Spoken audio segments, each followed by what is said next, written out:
तो थोड़ा अंधेरा हो गया था, तो हरिश्चंद्र ने देखा कि कोई मरघट पर आया है, तो हरिश्चंद्र ने आवाज लगाई, जवाब दिया, कौन है इतनी रात को यहाँ पर आया है, कौन है?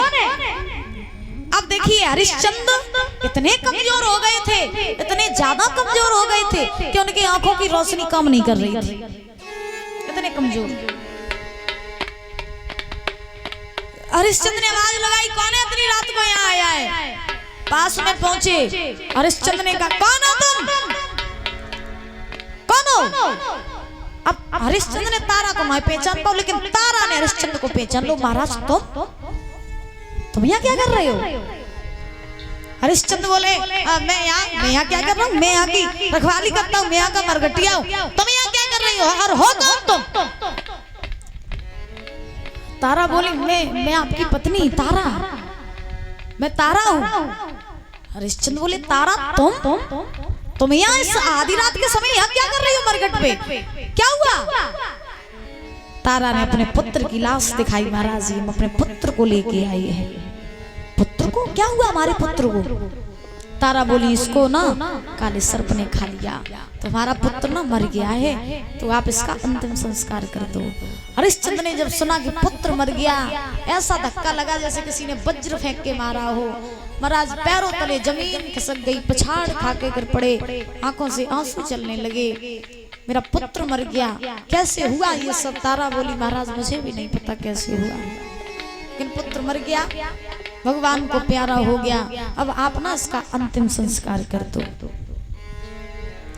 इसका अंतिम संस्कार करो।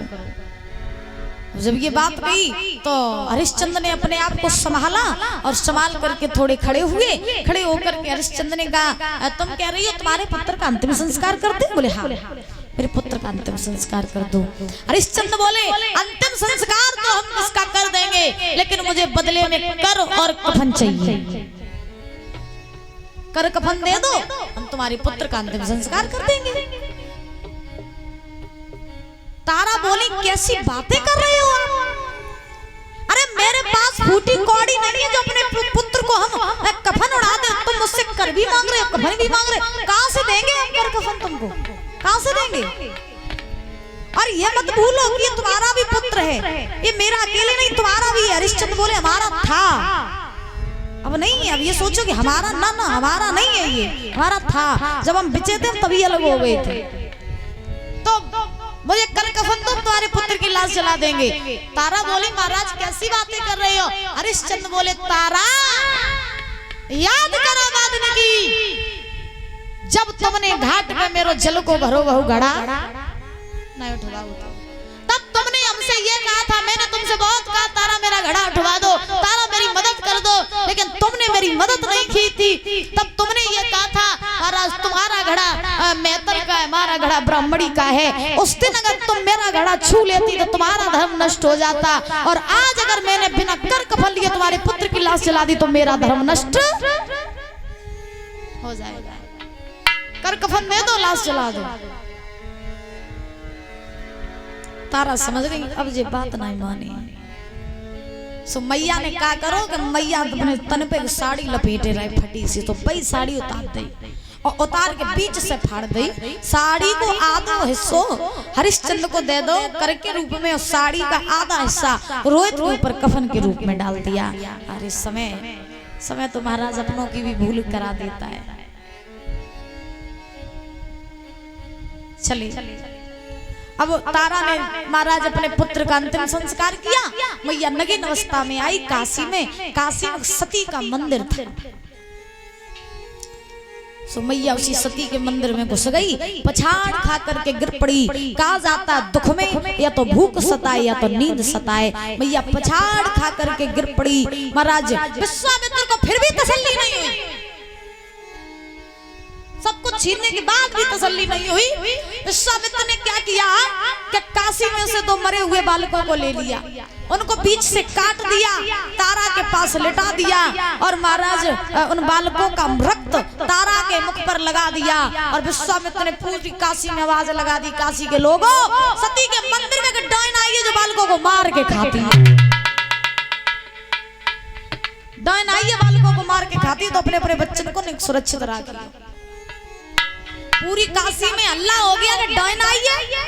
अब तो घर से कोई बाहर नहीं निकल रहा डर की वजह से। सब अपने अपने बच्चों को घर में कैद किए हैं, सब अपने अपने घरों में कैद, डर की वजह से कोई बाहर नहीं निकला। खबर पहुंची काशी के राजा के पास, जाओ जाके डायन को मारो। राजा ने खबर पहुंचाई कालू मेहतर के पास में, जाओ जाके डायन को मारो। कालू मेहतर ने खबर पहुंचाई हरिश्चंद्र के पास, तलवार दी, बोले जाओ सती के मंदिर में डायन आई है, उसको मार के आओ। हरिश्चंद्र ने तलवार ली, सती के मंदिर में आए। तारा सो रही थी, और जब तारा सो रही थी तो हरिश्चंद्र ने जाकर के तारा के केस पकड़ लिए। तारा के केस पकड़ करके खींच करके घसीट करके बाहर पटक दिया मंदिर के। नगी नस्ता में मैया है, जैसे बाहर पटका हरिश्चंद्र ने देखा तारा तुम ही वो डायन हो जो बालकों को मार के खाती हो। अरे मुझे तो ये लगता है कि मेरे पुत्र को किसी सर्प ने नहीं बल्कि मेरे पुत्र को भी तुमने ही खाया।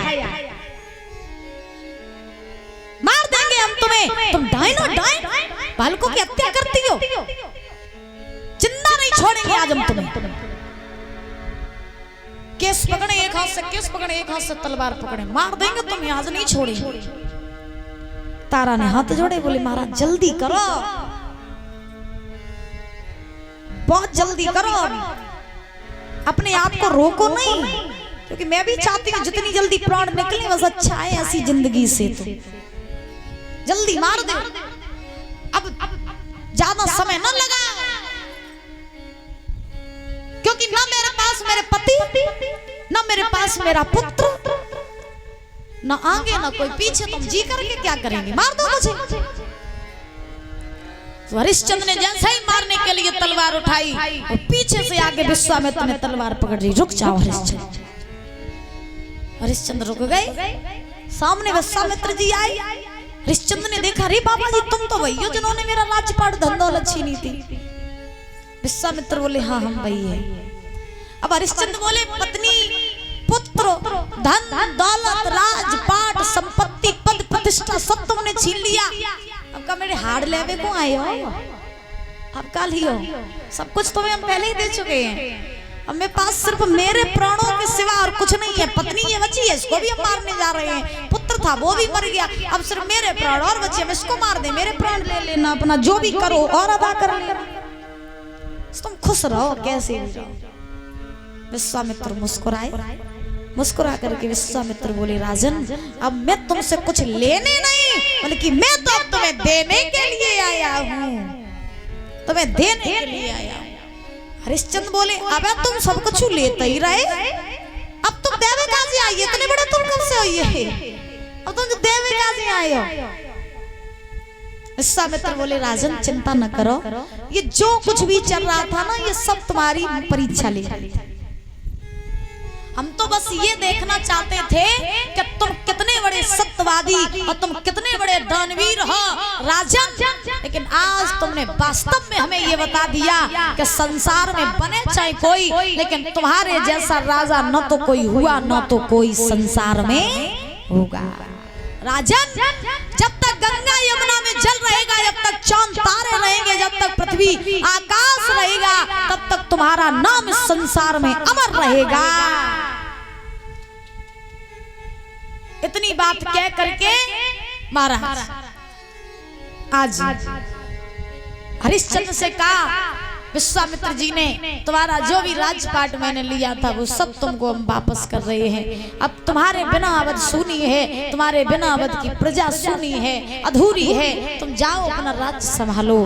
तारा बोली मेरा पुत्र कहाँ है, पहले मेरे पुत्र को वापस दो, मुझे धन दौलत नहीं दोगे चल जाएगा, मेरा पुत्र मुझे वापस कर दो। विश्वामित्र ने आवाज लगाई, रोहित दौड़ता हुआ आया मैया के पास। मैया ने अपनी छाती से लगाया, लो लाल पूत तू सही है, बोले हाँ मैया हम सही है। तीनों प्राणी चले काशी से अवध में आए, हरिश्चंद्र का पुनः राज्य से करवाया, पुनः हरिश्चंद्र को अवध का राजा बनाया विश्वामित्र जी ने। और इस प्रकार से महाराज विश्वामित्र जी ने हरिश्चंद्र की परीक्षा ली है। बोली बांके बिहारी लाल की, बोली दुर्गे।